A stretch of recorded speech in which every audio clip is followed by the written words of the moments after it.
and our warm wishes for a prosperous new year to all of you present here. Happy New Year. Respected Director General Sir, respected Director Conservation, our speaker of the day, Professor Jyoti ma'am, distinguished guest, and my dear friends and colleagues, a very warm welcome once again. It is with great pleasure that we welcome you to our very first lecture of the year 2025. So Jyoti ma'am, this is your first lecture for us. Had to happen in the month of December, but होनी को कौन टाल सकता है? So January को सबसे पहले हम आपके lecture से ही शुरू कर रहे थे. So thank you very much. We also wish to take this opportunity to express our sincere gratitude to all of you for joining us today, especially as many of you have made the extra effort to re-register for the lecture. So thank you very much. The lecture had to be rescheduled due to the state mourning in honor of our former Prime Minister, Dr. Manmohan Singh ji, and we pray to the Almighty, the team of National Museum prays that his soul rest in peace. We would also like to extend our heartfelt gratitude and thanks to the speaker, Professor Rohilla, for kindly accommodating our request and making it possible for us to hold the lecture today. Ma'am also has to undertake her onward journey. She has to fly back to Varanasi. So I think I'll not delay and extend my speech further. But of course, I would like to take this opportunity to briefly introduce our speaker and her extensive body of work, and I hope I do justice to that. Dr. Rohilla is a distinguished scholar of art history and is currently serving as a professor and head of the Department of History of Arts at the Banaras Hindu University. Ma'am holds the degree of Bachelor's of Fine Arts in Painting from the Delhi College of Art and a Master's in History of Art from the reputed National Museum Institute, New Delhi. She has done her doctoral research on the sculptural art of Amravati with over 21 years of teaching experience. She has mentored numerous research scholars and has presented her work at various prestigious seminars and conferences, including at the National Museum, New Delhi, the Oslo Met University, Jawahar Kala Kendra, Gyan Pravaha, Lumbini Buddhist University at Lumbini, Nepal, among other institutions. Her recent research includes a focus on the cultural art heritage of Jagannath Temple in Varanasi. Her article on her recent research was also published in the reputed International Journal of Italy. Her lecture today examines the evolution of religious imagery in India from the 6th to the 12th century.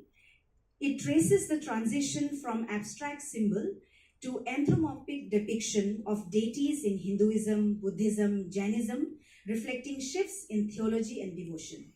Before I hand over the session to ma'am, I would request and invite our Director General Sir, Professor Mani Sahab, to please address the audience and felicitate our speaker with the bust of Sarnath Buddha and a floral bouquet, sir.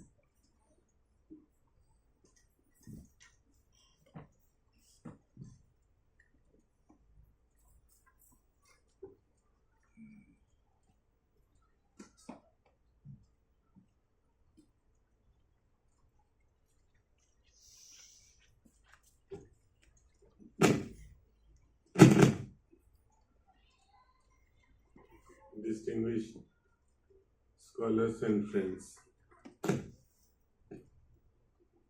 it gives me pleasure to welcome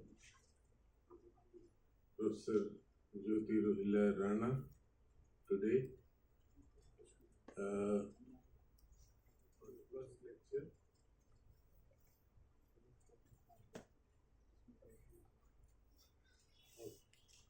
This new year,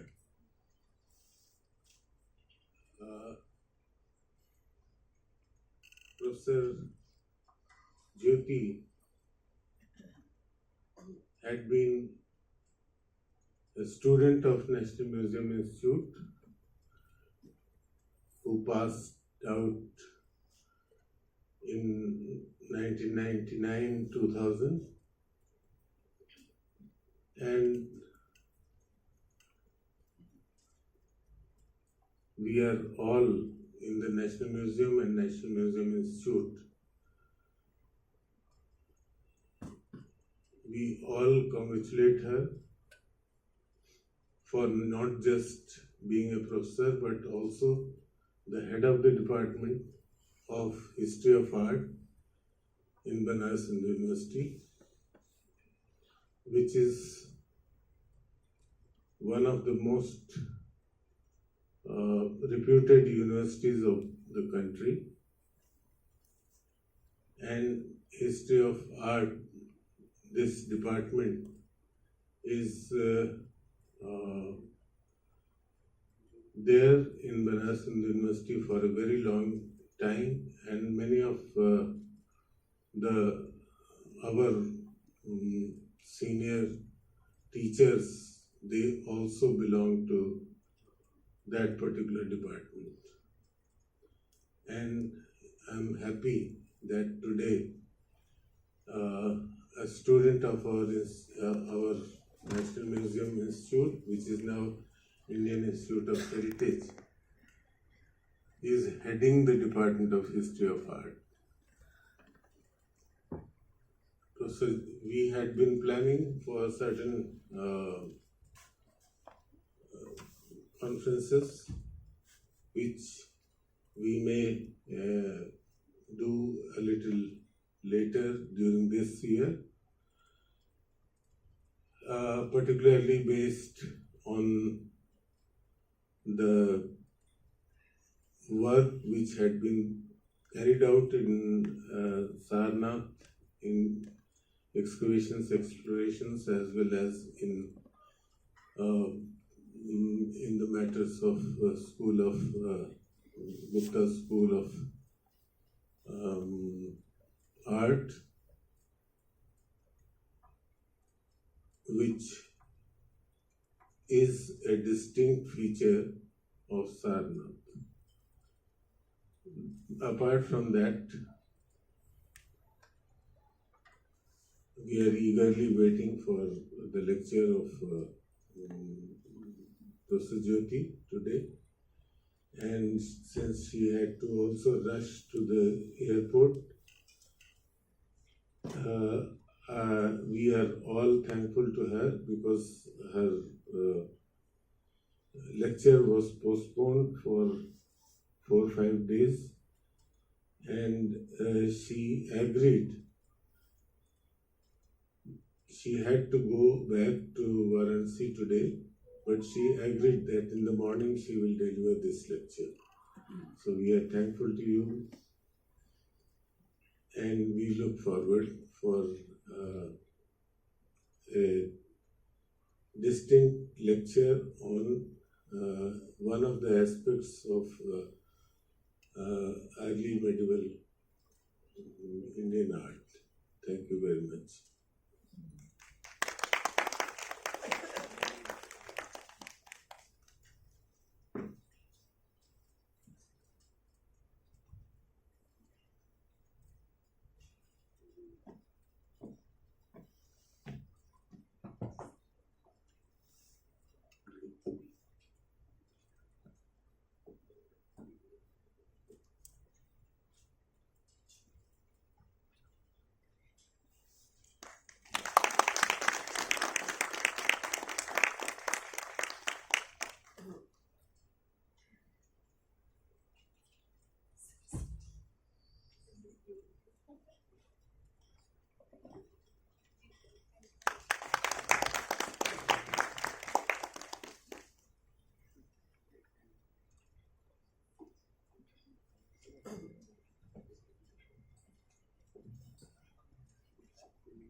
Namaskar and a very good morning to all of you present here. Also wishing everyone a very happy new year. May it be very prosperous for all of you in whatever field you get into. And at the very outset, I would like to thank the Director General, National Museum, Professor B.R. Mani sir, for giving me this opportunity to deliver this public lecture. And he has always been very kind, and he has been like a mentor who has been guiding for what needs to be done in future as head of the department. So sir, I really look forward to your more suggestions, and immense gratitude to you too. And the Director of Conservation, it's a pleasure meeting you over here. So we look forward to some more collaborations maybe in future for conservation in our department too. So thank you very much. And Iggy, of course, who has been coordinating with me for all throughout this lecture. So thanks to her also. Now, today, I don't know, many of you, since it's a public lecture, I thought that what should be the best way to, deliver a very general kind of a background about the iconographic importance, the importance of iconography and the regional variations that took place in art. So I've kept it very simple so that it's very easily understandable for those who doesn't have the background of art history. But I'll be pointing out and highlighting, because this is something, it's a visual language. So if you understand the visual, and if you have the visual understanding, it'll be very clear for you to get into the depths of the text and then understand these sculptures further. So today I'm going to give a lecture on the topic, this, as you can see, it's visual language of the divine, iconographic and regional developments of early Indian medieval art. And to begin with it, first I would like to make a submission that when we talk about early medieval art, it covers the period starting from 7th to 12th century CE. And to talk about the art of this period in 1 hour, it is like, जैसे गागर में सागर भरना होता है, क्योंकि इतना सारा है. So I've just tried to pinpoint, there are many masterpieces, but I've tried to pick up certain pieces from the National Museum itself so that you can see those sculptures. Like, for example, this one also is from the collection of National Museum. So, but I will try to do the justice with the topic. And so, embarking on an insightful journey through the lecture material, how I'll be going through it.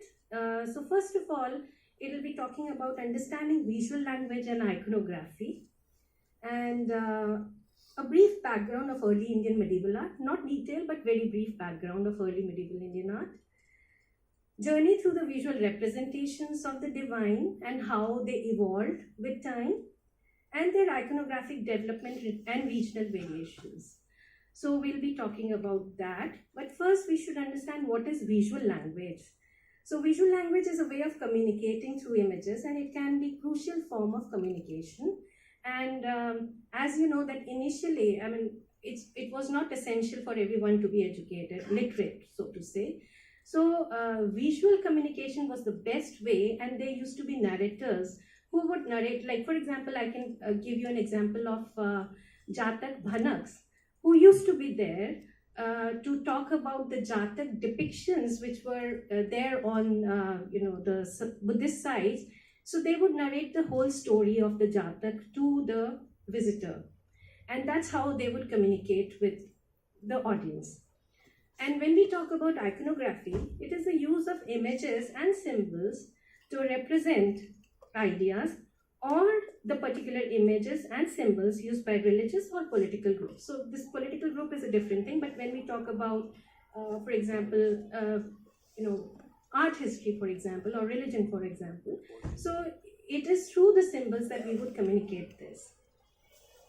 And so there are these 4 major aspects which we have to look for. One is form. So form, when we talk about form, images convey meaning through the elements of art and the principle of design, composition, principles of design. Composition is the arrangement of the elements according to the principles. So this form would come first, and then the ideas, or maybe the symbols. Symbols are the things that have meaning by association or that stand in for something else, are a powerful part of how we understand the visual world. We recognize symbols by calling on personal knowledge gained through memory and lived experience. Then we come to the ideas. Culture and history influence how and what we see. What was the image maker trying to convey, and how does this relate to time and place in which the image was created? Similarly, how do the values and beliefs of our own society shape our understanding of an image? So there are many aspects which we'll be talking about eventually in the lecture. And then comes the interpretation. So interpretation occurs when we merge together the lenses of form, symbols, and ideas. When all these aspects are combined together.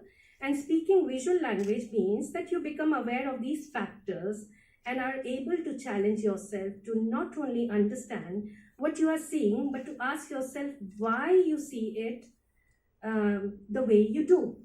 So there are interpretations related to that.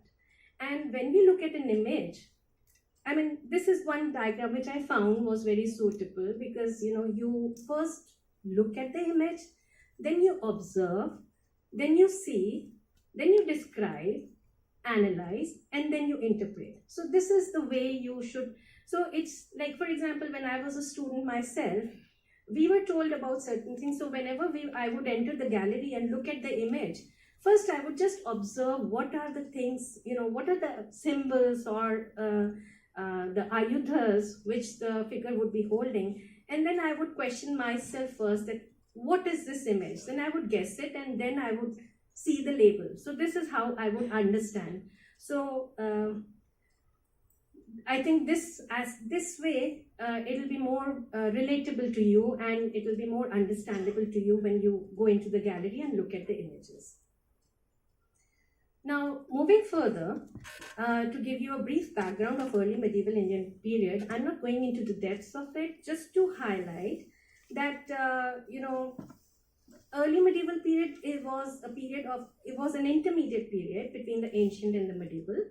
After Harshvardhan, new kingdoms and dynasties emerged, who were big landlords or warriors chiefs that rose around 7th century. This background I'm giving because, when the small dynasties came into existence or the large dynasties came into existence, they created their own style and their own iconographic features. I mean, iconographic features were common, but variations were there. But along with it, they had certain messages which they wanted to give to the society. So the kings acknowledged them as samantas who provided the military support to the kings in need. They often declared themselves as Mahasamantas and Mahamandaleshwara. So the period between 750 CE, that is the post-Gupta period, and 1200 CE is referred to as early medieval period, which is characterized by lack of unity in the kingdoms and foreign invasions. Now, lack of unity, when we understand this, we get the idea that how the individual aspects of the kingdoms came into existence. And the foreign invasions, what they led to was that, there were influences, foreign influences also coming into existence, which I'll be highlighting in further. This led to the evolution of sculptures marked by iconographic advancements and shaped by regional influences. The early medieval period of Indian history may be seen as a transitional period wherein changes in almost all institutions and spheres of society, that is political, social, cultural, as well as economy, took place, and art was no exception. Among other developments, the growing regional identities in art, script, language, and in religious sphere, the construction of temples, the theory of incarnation, visit to holy places, concept of puja, bhakti, and tantra, etc., were significant developments. At least in North India, there was no comparably large state until perhaps the Delhi Sultanate, that is in 13th century, or certainly the Mughal Empire, but there were several different dynasties ruling large areas for long periods, as well as many other dynasties ruling smaller areas and often paying some form of tribute to larger states. The typical number of dynasties within the subcontinent at any one time was between 20 to 40. But over here, I'm just highlighting this. I won't be reading all this, but I think most of you would be knowing that the Empire of Harsha, and then the Rashtrakoot dynasty, Western Chalukyan Empire, Eastern Chalukyas, Cholas were very important because they were the ones who, like we all know, the Chola bronzes that came into existence, then Pallav, Pal, then Hoysal, Sen. So these were the dynasties which were very predominantly working on the sculptural aspect, and this was the way probably. I mean, this was one of the ways. I mean, I won't say this was the way, but this was one of the ways by which every kingdom was highlighting their power. It was with this. So this is the map showing, the overall spread of the dynasties and where they were. So before we head into it, this is the way I've tried to divide it, like the north, east, west, north, south, and central. So it'll be very difficult to cover all. So I have picked up the most important ones. So let us get into it. So this lecture is going to give you an understanding about sculptures of different dynasties and will highlight the stylistic, iconographic, and regional developments. So talking about North India, especially art of Kashmir, I mean, many of you would not know, but Kashmir was the melting pot of art and culture, because lying on a very strategic position, it was connected with Silk Road and Central Asia, and so most of the people were coming there to have discourses and discussions about. Even the Fourth Buddhist Council, sir, if I'm correct, the Fourth Buddhist Council held there, in which the image of Buddha was finalized at how it should be made. So geographically secluded from rest of South Asia, it has been a part of the Indic cultural sphere since the time of Ashoka. Bounded on all sides by high mountains led to the insularity that contribute to the development of its unique cultural characteristics. Kashmiri art is mainly dependent on Indic idioms. Now, even if there were, foreign influences, they literally maintained a close association with Indic idioms and modified by influences from Bactro-Gandharan, Iran, and Inner Asia. Through these neighboring regions, influences from later Western Asiatic Hellenism may also be traced. For all these influences, the Kashmiri idiom was unique and earned the region a reputation throughout Asia for its sophisticated, elegant, and technically superb school of art. So, to show you this particular image, this is the image of Surya. And as you can see, I mean, I think all of you, whosoever must have entered, must have encountered the first image, which is lying in the middle of the rotunda. So it is the image of Surya, but it is very different from the Surya image which we see here. This is from the Kushan period, and as you can see, it has very clearly Central Asian influences. And in those Central influences, the boots, high boots, are one of the features. And the stitched garment, in which we normally call that Surya is the only god who wears who is Udicha Vesh. Udicha Vesh means who is wearing stitched garments. And the kind of cap with embroidery. These were the features of Central Asian influence. But when you look at the iconographic development, Surya is the god who holds the lotus in his hands. So over here he is shown with one lotus in hand, but later on and the dagger is the Kushan feature which is there. But later on when it develops in Kashmir, this is the image which you get from Kashmir, where you see the crown, Kirit Mukut, and there are two gods who wear Kirit Mukut, one is Surya and one is Vishnu. And again you can see the beautiful embroidered stitched garment which he is wearing, and the Central Asian influence, that is the high boots, are still on, right? But the thing is that he is shown wearing two, in both the hands, the lotus, right? So this is very, very unique, and we never questioned, we just thought, okay, fine, he holds lotus, but whatever in Indian art we see, like for example, why does he hold lotus? So it is like when we talk about Usha and Pratyusha, when the sun comes out, the lotus blooms, and when the sun goes down, the lotus closes. So this is a feature which symbolizes day and night, and this is the symbolism which in art symbolically depicted in art. And I thought that I'll just show you this particular image also, which is right there in Rotunda. So how slowly from Central Asian influence with Indic elements, how it completely becomes Indianized in its form. There is no Udituesh, he is shown wearing dhoti, but boots still continue. He is the only god who wears boots. So that still continues. But rest of the features, I don't have to highlight. Rest of the features you can see that it is the complete Indianization of the Surya image, and this is from the Sun Temple, Konark.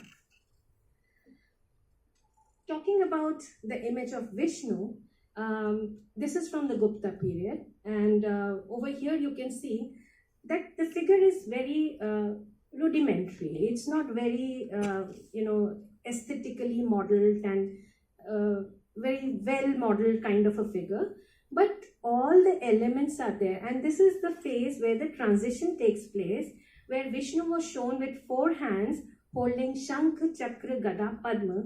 But over here in Gupta period, he is still shown with all these 4 ayuthas, right?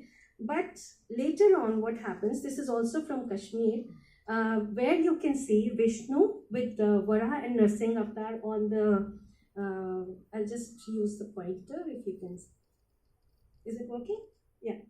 So, Varaha and Narsingh, and what happens is Shankh and Padma remain same, but there is personification of the other ayuthas, that is the Gada Devi and Chakra Purush. So there is humanization that happens of the ayuthas. And as you can see the evolution of the image, that it has become a little more sophisticated, and later on this is more slender. So this is the development that took place during that period. And you can see the crowns which over here, and this is typically Kashmir crown, with 3-tiered crown and the crescent shaped crown, which was the regional variation. Otherwise, Vishnu is mostly shown wearing Kirit Mukut. But this is something very unique, that he is shown wearing crescent shaped crown or 3-peaked crown in this.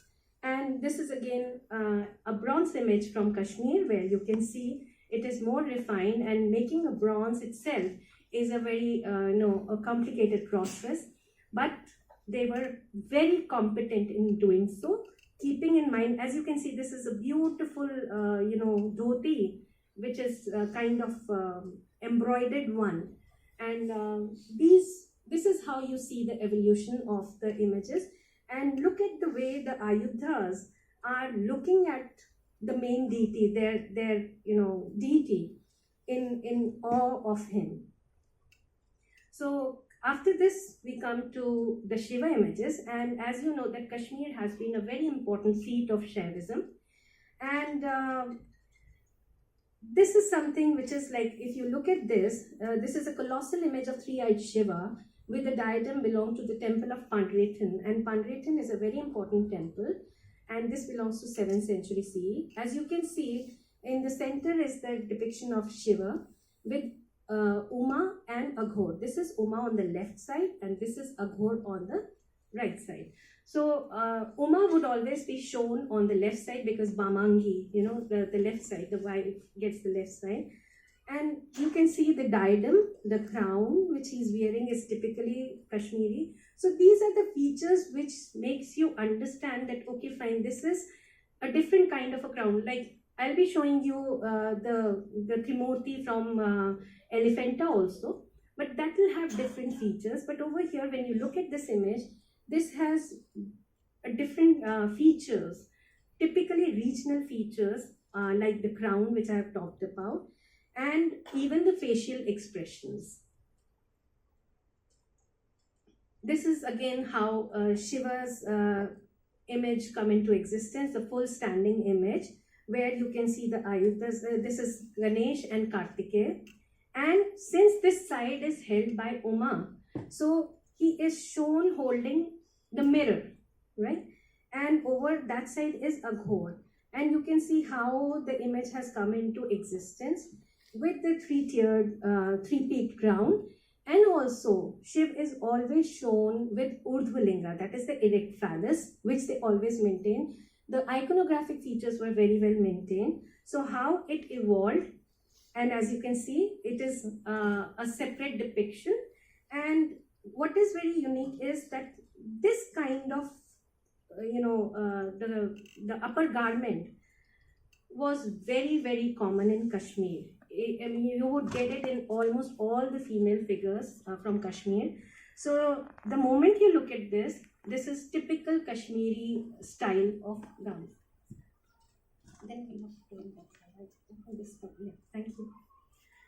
And this not only confined to Kashmir, but even to Himachal, which we call the Punjab Hills. So even in Punjab Hills, you find such kind of depiction. You can see the diadem crown still existing with the image of Shiva, and the crescent-shaped crown which adorns Parvati. And this is not from Kashmir, this is from Punjab Hills, which was part of that Himalayan range only. So it is very interesting to see not just the iconographic variations. I mean, the artist was free to make certain changes in the iconography, but the features would remain the same. They would not change. And as you can see in all these images, you can see the Urdhvalinga of Shiva, which is all throughout prominent. Then talking about the Durga images, like this is again from Kashmir, three-peak crown. And as you can see the ayutas, I'm not going into the details of what is written there because I have to maintain the time. So the ayutas were there. Now one thing which is very, very unique, and they literally stick to the canons, was that here you can see she is holding the ram's head. So ram head was a very common, like very important iconographic feature. And another interesting thing is that she is shown with a ghanta also. So the ghant is also there. Now we always talk about, we have always had debates, like for example, the Western scholars always thought that Indian art is very gory or ghostly because multiple armed, and why they show multiple armed images.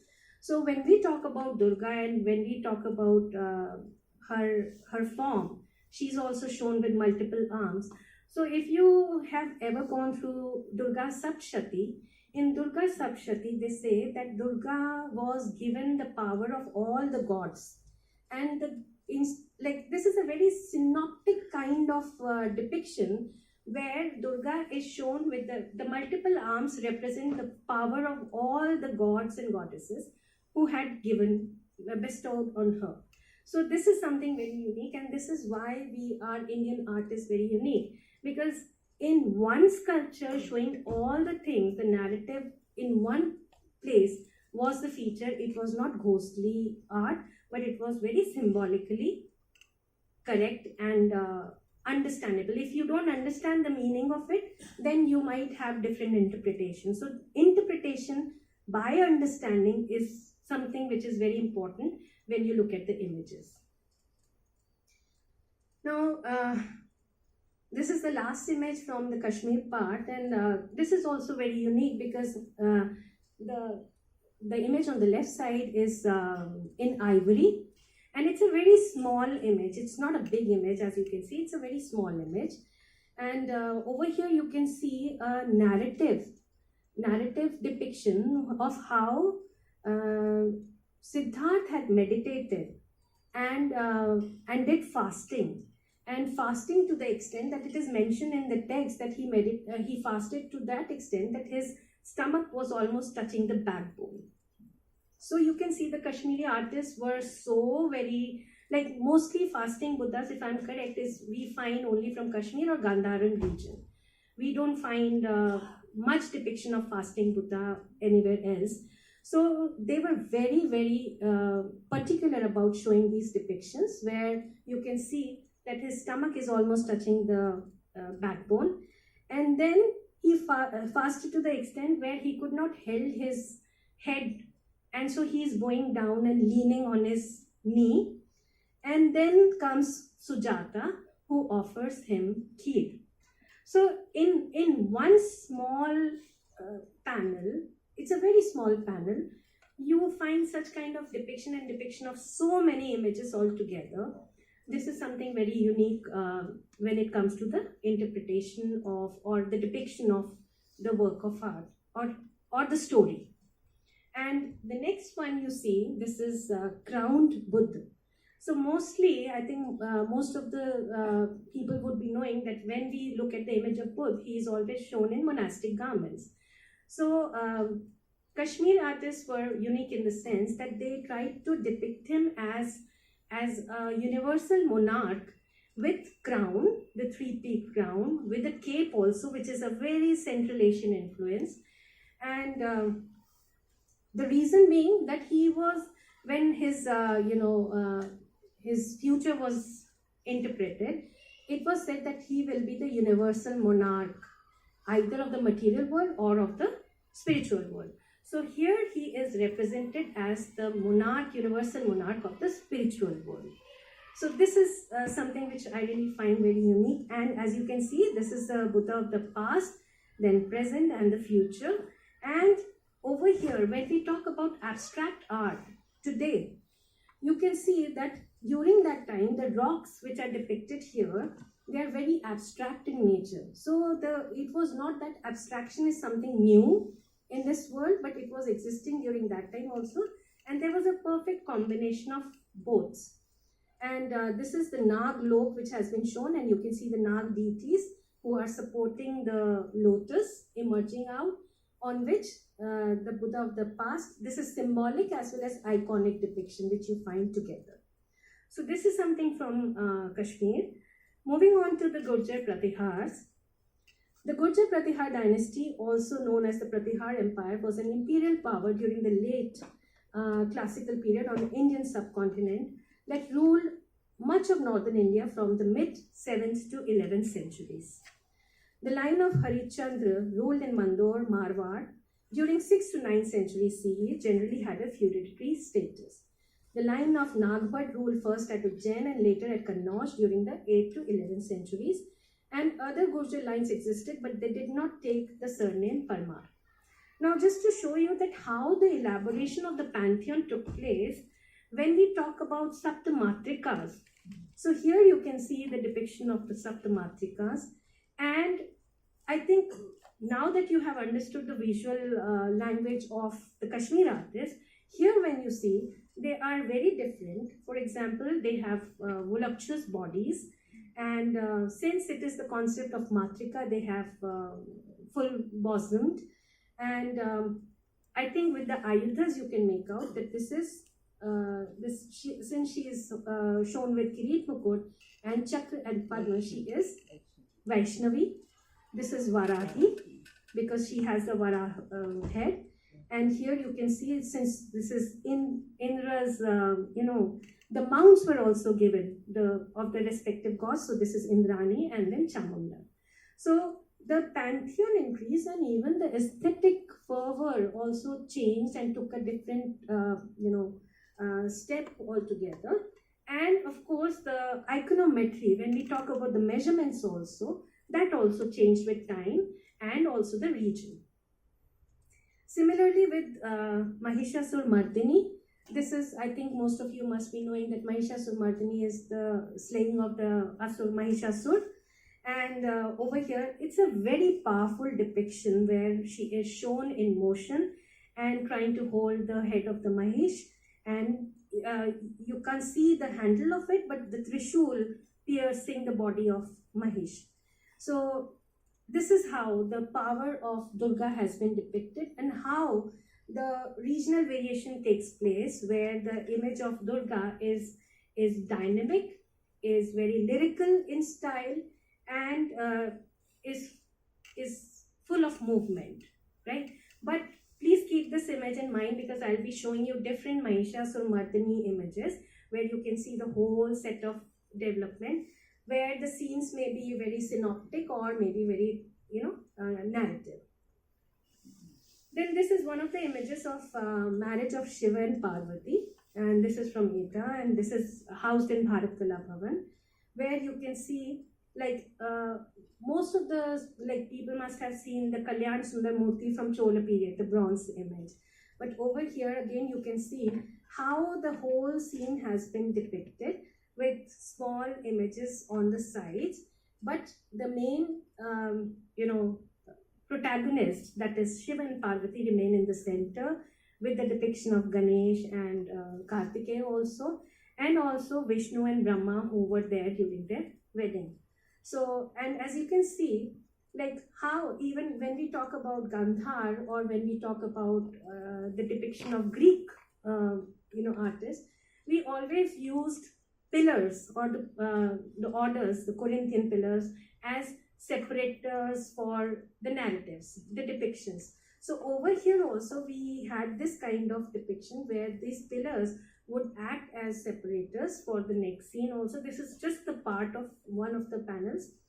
So this was also going on, and as you can see, since this, even for that matter, the material, the kind of stone which they were using was also making a difference, because this is sandstone and sandstone is easy to carve. So you can see very finer detailings, of the jewelry. Then moving on to South India, the contribution of Pallav, Chols and Hoysals, I'm combining it together just to give you an idea of how it could be. So talking about the Pallavs, and when you look at this image, can anybody guess what is this image? Krishna with Govardhana. Sorry? Krishna holding Govardhana. I'm sorry, no. Lakshmi. Yes, this is Gajalakshmi, because you have two elephants and the Lakshmi seated in the middle. So I'll talk about this in detail. But before that, the Pallavs were the heirs to the Andhra region, but expanded their territories to include much of the Tamil area to the south, and even at times it reached to Deccan and to the frontiers of Orissa. Now mind that whenever you look at any art, you always should also understand what were the boundaries they were sharing with.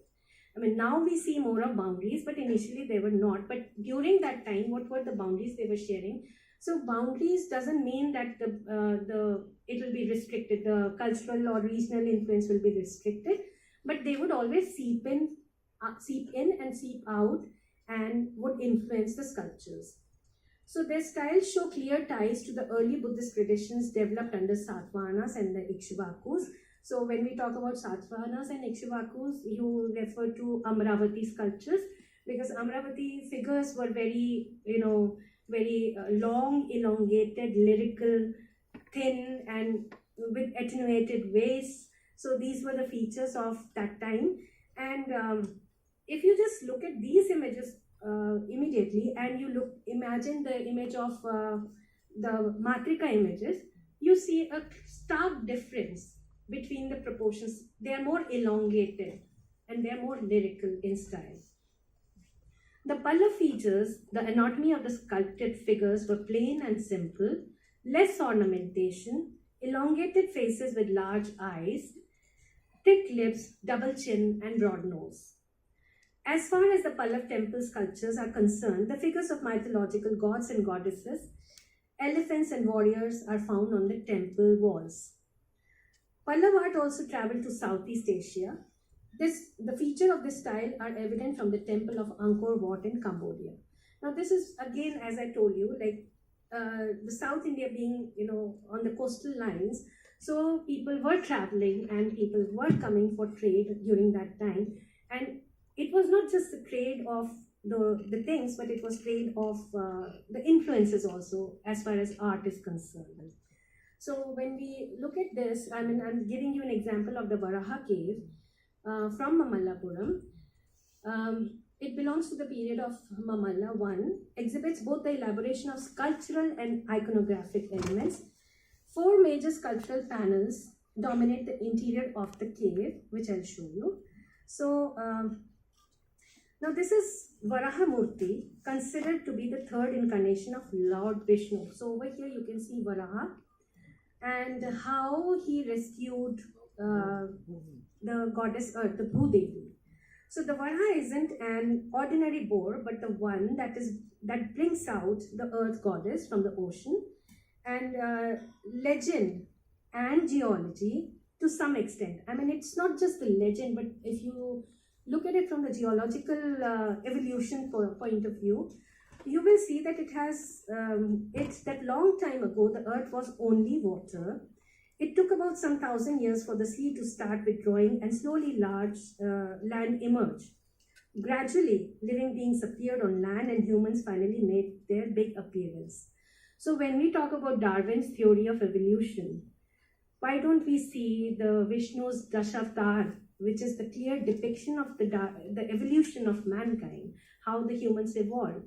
So, and it was much, much before what Darwin had, theory came into existence.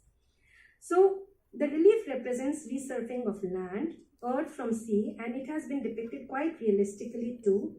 Lotus leaves, flowers, and ripples at the bottom of the relief. Over here you can see. Vishnu is seen to be holding the chakra and shankh in two of his hands at the back. Over here you can see. Another story is that this is the depiction of Vishnu as the boar rescuing his wife Bhumi from the serpent king who abducted her. So this is the elaborate depiction of the Varaha avatar, which can even go further elaborate if the artist wanted, right?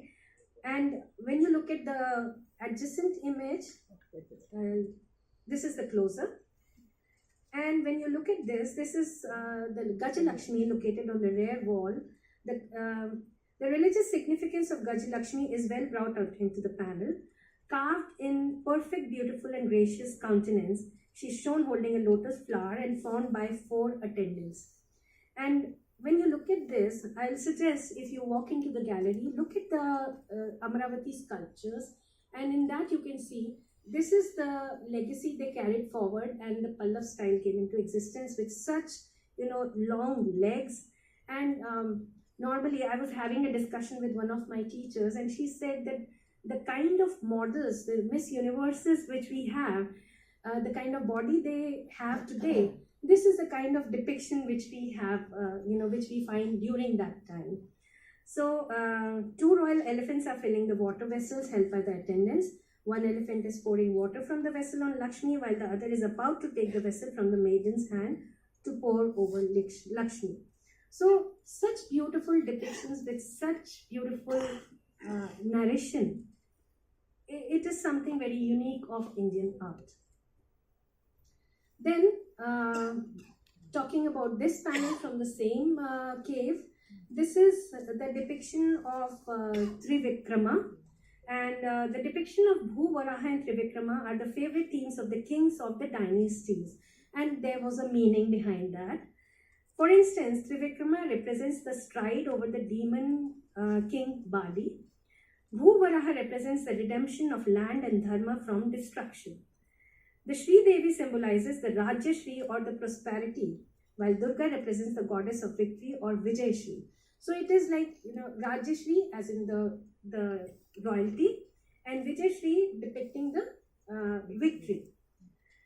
The sitting and standing images interpreted as those of the Pallav kings shows the political motives of the rulers in patronizing such temples in the port city where there was brisk trade. Durga is in the adjoining panel. This is the depiction of Durga, and which is very, very different from what you had encountered in the Pratihar one. It's a panel which forms a graceful figure with her erect or sambhang posture. So she is shown in sambhang, whereas the Durga which you saw earlier was in a moving posture, right? So here she is shown calm and dignified. She is shown with 4 hands standing on a Padma Peeth. She wears a Kati Vastra as a girdle cloth over her garment, a Kucha band around her bare breast, a Kirti Mukut over her head, and Patra Kundal in her ears are her other attributes. A parasol is shown emerging from behind her head. At her right is a devotee offering his own head. Over here you can see. So this is a devotee offering his own head. Another devotee Towards her left is seated on his knee in adoration. Either side of Durga, there are 4 ganas with pot bellies. An antelope and a lion is shown emerging from behind the head of Durga. Antelope and lion again symbolizing the vehicles of the respective deities. The association of antelope and lion symbolizes the sleepy and lazy attitude of the bovines and carpets, which are being killed by the lion, which led us to identify it with Mahish, who is being killed and is represented as a symbol of lazy attitude of human. So it's something which is very, very symbolically rendered by the artists. So this is the Trimurti cave, another cave from where we find another depiction of, you can see, Durga. And again, it's a very synoptic kind of a depiction where you just see that the goddess is shown standing on just the buffalo head and with all her in a victorious manner. She is not shown in the continuous movement as in slaying the demon, but you can see her as, you know, she has already slayed the demon and is standing in the victorious pose. So this is also unique in the sense, try and remember the Pratihar one and look at this. You can still see the, you know, the marks of by the artisan, the carver, which are still evident over here. And this is probably because the image has been carved, but since this is granite, you must be knowing that in South India, granite is very common to be found. So since it's granite and it's hard to carve, you find the marks, but the image has been carved out in a very sophisticated, slender manner, although not with much clarity. Now, this is Shiva, both shown in you know, the linga form and also in the human form, which you see. And now when you look at this particular image, this is, I think, the most dynamic and the most full of movement the figure is shown. And this is the depiction of Mahishasur-Mardini in Mahishasur-Mardini cave, where you can see the goddess riding on the lion is moving from one side, and her power of movement, her power is so much that the demon himself is moving away, is not combating but is moving away, is already shown in a defeated posture. So, and he's being slayed, and then he has fallen down. Eventually, Mahishasur, he comes to fight in the form of buffalo, but then he takes a human form, and as you can see, he's slain down here. So this is one particular panel which I feel is very, very dynamic in its sense, because there's a lot of movement, and the movement is not just like chaotic movement, but is trying to show, like, if you remember, if the wind comes from one side, if there is a curtain, it will move on to the opposite side. So it's the victory. So this over here also you see how Durga is coming from one side and is trying to slay the demon. Now,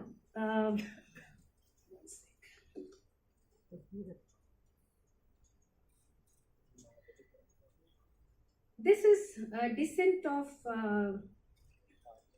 Ganga or Arjuna's penance, and this is one of the most remarkable panels which we find from Mahabalipuram, and it's probably one of the largest panels which we find, with almost about 150 figures in the panel.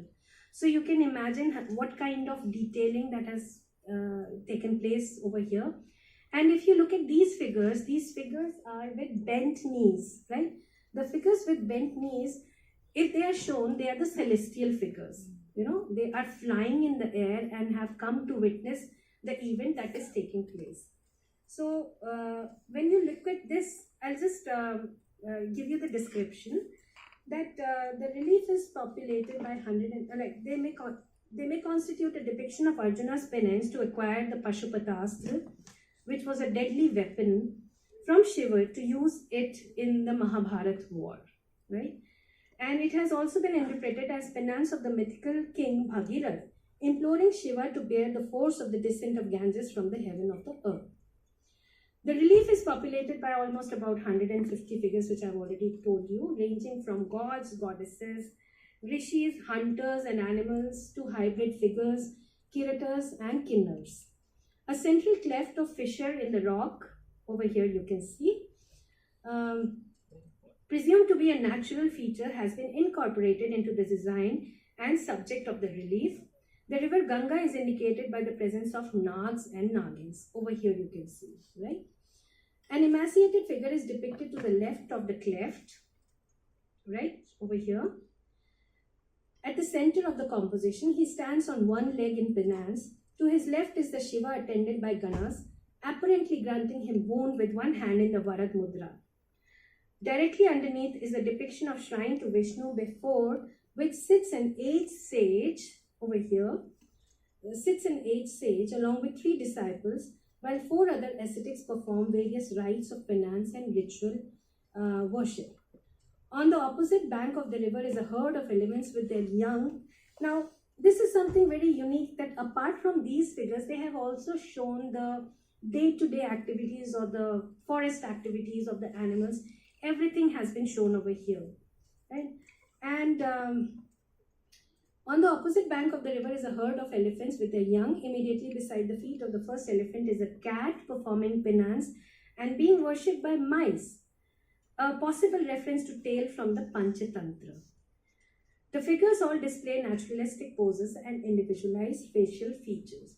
So this is, over here you can see, this is probably not fully carved, maybe more carvings were needed, but all of it you see is showing the, not just the celestial world, but also the earthly features together. Coming to the Cholas, and this, of course, I think most of you would be knowing this is Nataraj, but I'll be talking about it later. The Cholas were the successors to the Pallavas as the most powerful South Indian dynasty. Chola art reveals an indebtedness to the Pallav style, but the style of Cholas developed a step ahead with more refined and flexibility with figures. As you can see, you will eventually see in the figures. And the reason for this could be that the homeland of Pallavas and the region where most of their monuments are found was Kanchipuram, but the Cholas' nucleus was further south in the vicinity of Tanjore. Thus, it is likely that disparate local traditions had some effect on the art. Also, the Cholas may have had a long-standing artistic tradition of their own, for they are known in history as early as the 3rd century BCE in Ashokan inscriptions. So, when we look at this, this is from Brahmapureshwara temple from Pulamangai, Tamil Nadu. And you see, further development of the pantheon takes place, although it happened in Gurjar Pratihar also. I was just now passing by the gallery and I saw some Pratihar sculptures. So I think this is one place, after listening to the lecture, if you just go into the gallery and look at the sculptures, you would be able to, correlate with what I have talked about. So this is the image of Ganesha, which takes a form. It's not unproportionate, it is very proportionate, although it's shown pot-bellied, but very proportionate. And similarly, this is one of the very important stories, and this is the depiction of Lingodbhav. I think if you know, in this particular story, there was a fight between Vishnu and Brahma, that who amongst both is more powerful. And when they could not settle it down, they went to Lord Shiva and asked him.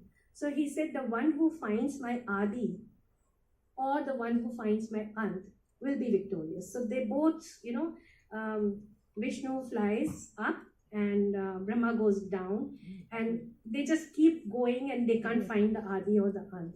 And ultimately they realize that it is the Shiv who is the most powerful deity. So this is such a beautiful depiction. I mean, if you see Lingodbhav, the depiction of Ling, and in that, the depiction of Shiva as a lord, and Vishnu and Brahma going down on their respective vehicles.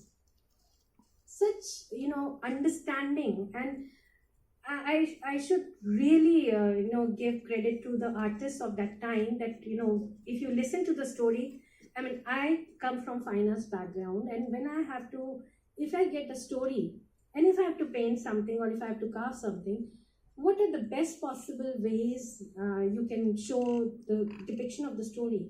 It is very difficult task. What are the scenes to be depicted? So in such a synoptic mode, conveying the whole story is something very creditable. And again, now look at this Durga, the earlier Durga which you saw, the two Durgas which I had shown, and you look at this is more like slender, taller, and standing in Tribhang pose, whereas the earlier one you saw was standing in Sambhang pose, victorious. But here she is shown standing on the Mahisha's head, and the whole posture of her shows the power, shows the lyrical movement, shows the aesthetics, the way she has been dealt upon, and also the ayudhas which have been, which she's shown carrying. So you see, the story remains the same. The iconographic features may variate. For example, the Mahish can be shown in the full buffalo form. He can also be shown in half buffalo head or human form, or can be shown like this also in a very synoptic manner. This is the credit of the artist.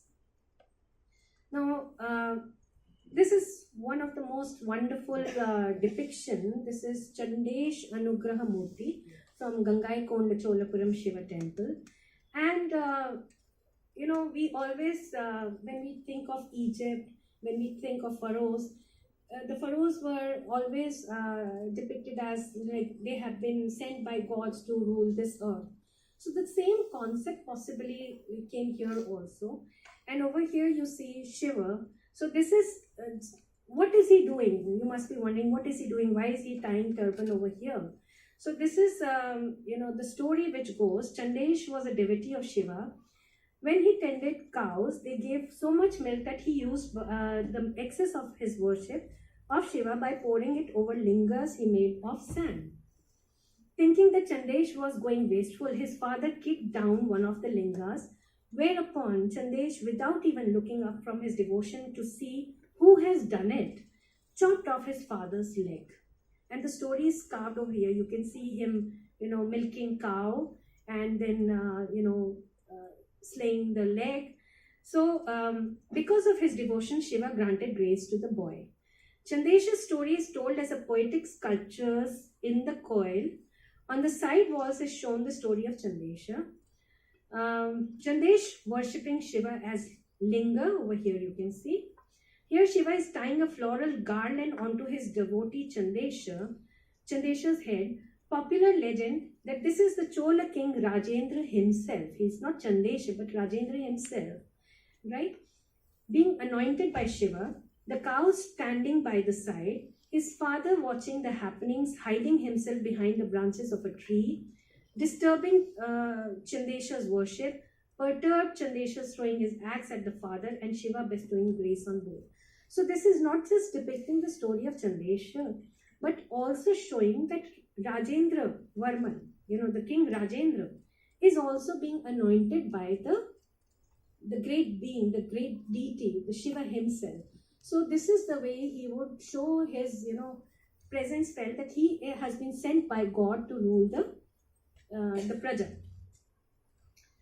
Then coming over to Chola bronzes, you can also go in the gallery and look at the bronzes. They are really beautiful. This is Krishna on Kaliya. This is Kaliya Mardan, where I hope most of you must be knowing the story. I'm not going into the detail of it, but you can see Krishna, the beautiful body of Krishna, in dancing posture, standing on the hood of Kaliya and holding the tail, because with the tail only you can control the snake. And basically it's not just controlling the snake, it is controlling the desire too.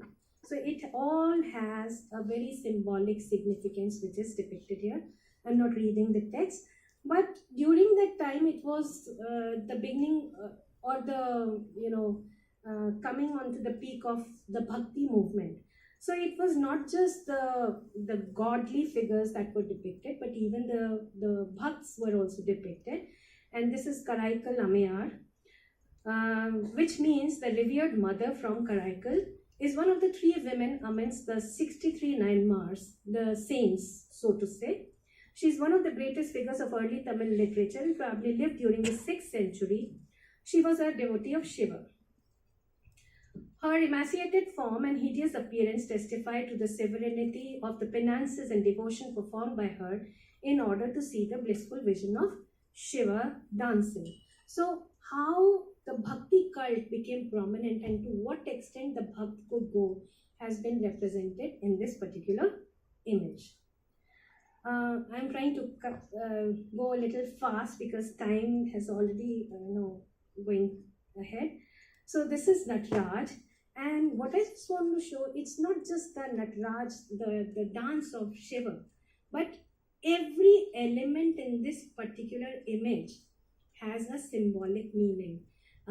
As you can see, I'll not read all, but you can see that Shiv Nataraj depicts the Hindu god Shiva as lord of the dance, engaged in the dynamic victorious dance of bliss or the Ananda Tandav. He performed after defeating arrogant sages in the Chidambaram forest. So I have just highlighted this where you can see the ring of cosmic fire has the significance, the third eye has the significance, the multiple arms also has a significance. I'm not reading it out because it will take a lot of time, but even the earrings, the Sarpa Kundal, and what he holds in the left hand, what the right hand, the left hand points downward to indicate sanctuary for the soul of the devotee, where you can see over here. And this is the depiction of the Apasmar Purush, and Apasmar Purush symbolizes ignorance. So with the dance of wisdom, you can say, it is the ignorance which is being defeated and trampled. That has been shown. And the snake again is the symbolic depiction of desire. So how you can control your desire, the flame of destruction, or you can say the flame of creation also. It can be, interpreted in both the ways. And then further crescent moon. So he is also known as, I'm forgetting the name, Chandrasekhara, right? So he also has a crescent moon, the left foot and the lotus base and the head wheel. The lotus base also, lotus is very, very significant in almost like it started with the Brahminical, purview, but it has significance in almost all the religions because lotus blossoms in, dirt. So, but it remains unaffected. So it is also the symbol of wisdom, right? So, if you want, I can share the slide with you, but moving ahead with it, going over to the Hoysals, and as you can see, look at the kind of carving that takes place over here. And this kind of carving, we can say, when we talk about Baroque art in the Western context or the European context, it is the Baroque art of India, right? Where over ornamentation takes place, and this is the depiction of what you had mentioned. I couldn't see that time. Yeah, yes. So this style of architecture was often referred to as amalgamation between the Dravidian and Indo-Aryan forms. Hoysal sculptures comprise of intricate stonework and several relief work. The predominant motifs found on the temple walls include the deities of gods and goddesses and animals. Thick foliage sculptures are also present on these temples. The ceilings of the mandapas are designed with prolific sculptures. The huge gateways are decorated with well-carved sculptures. Like, for example, you remember the previous Ganesha, he was very poised, but over here, how the style changes and how he is not shown seated, but as dancing Ganesha. And if you look at his form, it almost forms the swastik, if you look at his image. And his dance also denotes time, right? And the moment you look, there are very many Hoysal sculptures also in the gallery. You will go and see them. The moment you look at them, you can really identify with the style that these are Hoysal sculptures. Similarly, this is Venugopal, right? Again, very ornamental.